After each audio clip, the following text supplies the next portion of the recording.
સ્વાગત છે તમારું ફરી એક આજના વિડીયોની અંદર મિત્રો। આજના વિડીયોની અંદર આપણે આજના તાજા અને મોટા સમાચાર વિશે વાત કરીશું। આજે તારીખ થઈ છે 30/7/2026 ને વાર થયો છે ગુરુવાર। કૃષિ મંત્રીની મોટી જાહેરાત, 1700 રૂપિયા ખેડૂત દીઠ ખાતામાં। આ કાર્ડ ધારકોને મળશે 1700 રૂપિયા। 24મો હપ્તો 1 તારીખે જમા। આગળના સમાચારની વાત કરીએ તો પહેલી તારીખથી મોટો ફેરફાર, નીતિન ગડકરી રાજીનામું, એલપીજી ધારકો માટે બિગ નિર્ણય, અંબાલાલ પટેલની મોટી આગાહી અને ધોરણ 1 માટે મોટો ફેરફાર। આ તમામ સમાચારની આપણે આજના એક વિડીયોની અંદર વાત કરવાની છે, એટલા માટે તમે આજનો આ વિડીયો એન્ડ સુધી જોતા રહેજો।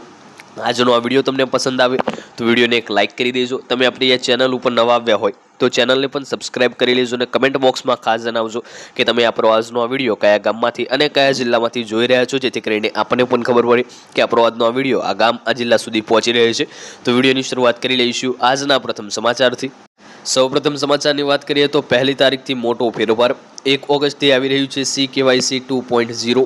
ભારત ઓગસ્ટ 2026માં CKYC 2.0 શરૂ કરવાની તૈયારીમાં છે।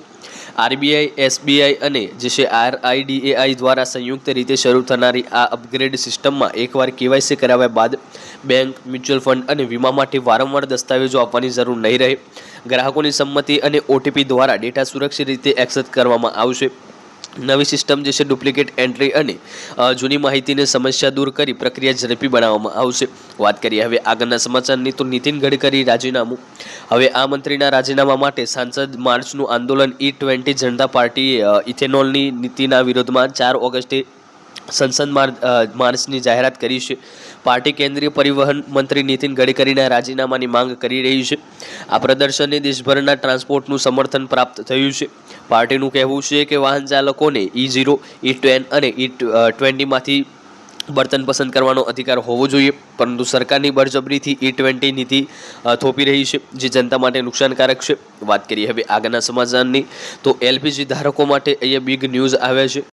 ઇન્ડિયન ઓઇલ 10 kg ક્ષમતા ધરાવતું પ્રીમિયમમાં કમ્પોઝિટ એલપીજી સિલિન્ડર ઇન્ડિયન એક્સ્ટ્રાલાઇન નહાઉ લોન્ચ કર્યો છે। આ સિલિન્ડર અત્યંત હલકો અને પારદર્શક હોવાથી તેમાં રહેલી ગેસની માત્રા જોઈ શકાય છે। કંપનીએ આ નવો સિલિન્ડર માત્ર 180 મિનિટમાં જ ઘરે પહોંચાડશે। હાલમાં જે છે ગુરુગ્રામ, પુણે, ઇન્દોર અને કોઇમ્બતુરમાં શરૂ કરાઈ છે, જેની કિંમત 1656 રૂપિયા છે, પરંતુ પ્રથમ વખતની ખરીદી માટે GST સાથે કુલ 4842 રૂપિયા ચૂકવવા પડશે। વાત કરીએ હવે આગળના સમાચારની તો અંબાલાલ પટેલની મોટી આગાહી અહીંયા આવી છે। અંબાલાલ પટેલની આગાહી મુજબ રાજ્યમાં આજથી જ વરસાદી વાતાવરણ જોવા મળશે, જે 30 જુલાઈ સુધી ચાલતું રહેશે। ત્યારબાદ 30 જુલાઈથી 3 ઓગસ્ટ સુધી મેઘરાજાનું પોતાનું ઉગ્ર સ્વરૂપ જે છે બતાવી શકે છે અને ભારે વરસાદ પડી શકે છે। મધ્ય ગુજરાતની વાત કરીએ તો વડોદરા, ખેડા અને પંચમહાલના વિસ્તારોમાં ભારેથી અતિભારે વરસાદની સંભાવના છે। મેઘરાજા ફરી એકવાર દક્ષિણ ગુજરાતમાં પણ ત્રાટકશે। જ્યોતિષીય ગણતરીઓ મુજબ 3 ઓગસ્ટથી આશ્લેષ નક્ષત્ર શરૂ થઈ રહ્યું છે।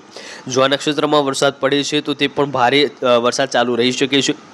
વાત કરીએ આગળના સમાચારની તો ધોરણ 1 માટે એ મોટો ફેરફાર કરવામાં આવ્યો છે। રાજ્યની સરકારી અનુદાનિત અને ખાનગી પ્રાથમિક શાળાઓમાં ધોરણ 1માં પ્રવેશ મેળવવા ઈચ્છતા બાળકો અને તેમના વાલીઓ માટે શિક્ષણ વિભાગે અત્યંત મહત્વનો નિર્ણય લીધો છે। હવેથી ધોરણ 1માં પ્રવેશ માટે જે છે બાળવાટિકા પૂર્ણ કરવાનું પ્રમાણપત્ર માંગવામાં આવશે નહીં। પ્રાથમિક શિક્ષણ જે છે નિયામક કચેરી દ્વારા તમામ શિક્ષકોને આ અંગે કડક જે છે અમલીવાર કરવાનો આદેશ આપતા પરિપત્ર જાહેર કરવામાં આવ્યો છે, જેથી કોઈપણ બાળક માત્ર પ્રમાણપત્રના અભાવે શિક્ષણથી જે છે વંચિત ન રહી શકે। તો આજનો આ વિડીયો આપણે એ પૂર્ણ કરીએ છીએ। આજનો આ વિડીયો તમને પસંદ આવ્યો હોય તો વિડીયોને એક લાઇક કરી દેજો। તમે આપણી આ ચેનલ ઉપર નવા આવ્યા હોય તો ચેનલને પણ સબસ્ક્રાઇબ કરી લેજો અને કમેન્ટ બોક્સમાં ખાસ જણાવજો આજનો આ વિડીયો તમને કેવો લાગ્યો। મળીશું આગળના વિડીયોમાં, ત્યાં સુધી જય ભારત, જય હિન્દ।